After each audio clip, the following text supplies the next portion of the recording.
On behalf of defendant.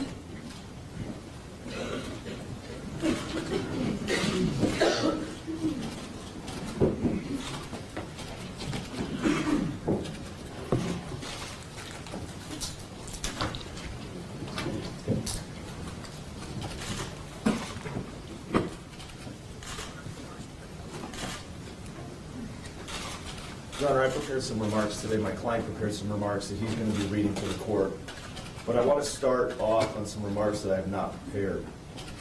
This court has provided a foundation for our country to watch our judicial system as it's happening and unfolding. We have a Constitution in place. We learn about the Constitution when we go to law school. Contrary to what the personal or the perception of Larry's legal team may be, we are all upholding the same document. He has an absolute right to his zealous advocacy. He's got an absolute right to a defense. He has an absolute right to be represented by counsel. And while some may disagree to the way that this case transpired, the conduct of counsel, this is what our Constitution permits. And I can tell you and anybody else listening that unequivocally I would be standing next to this man for every trial that he would hold, every sentencing that he would have, because that's what our Constitution requires. This is not about us. This is not about Larry. This is not about his legal team. This is about the victims that were before the court for the last 7 days.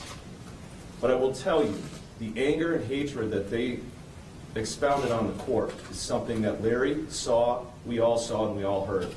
As we sat in the court this morning, we received an email from somebody who was anonymous that wished death upon our kids for standing next to the man and upholding a Constitution, a document and an oath that we took when we all went to law school, whether you're a judge, a defense lawyer, or work for the government. We are doing our jobs. You are doing your job, and the government is doing their job.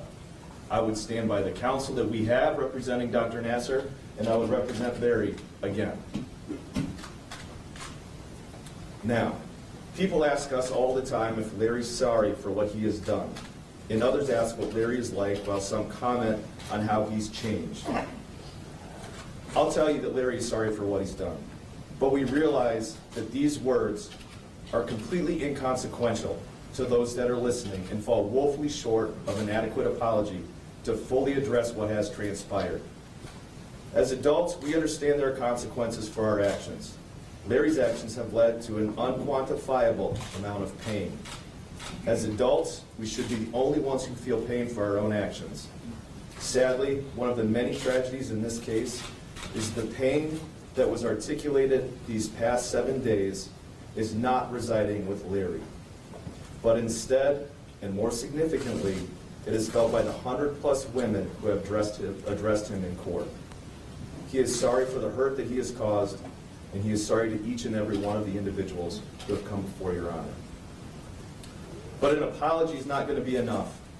Sometimes individuals can take solace that a small portion of the pain that someone has inflicted on others can be seen in their own appearance and personality. Although it pales in comparison to what we heard these past few days, Larry's soul is broken. He is the shell of a person that we all first met. He is reserved and soft-spoken.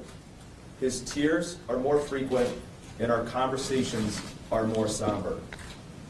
As you all know, we sat with Larry these last few days and saw what he saw. He saw the pain, hurt, and anger on your faces. Your words will stay with him and leave an indelible mark on his soul for the remainder of his life.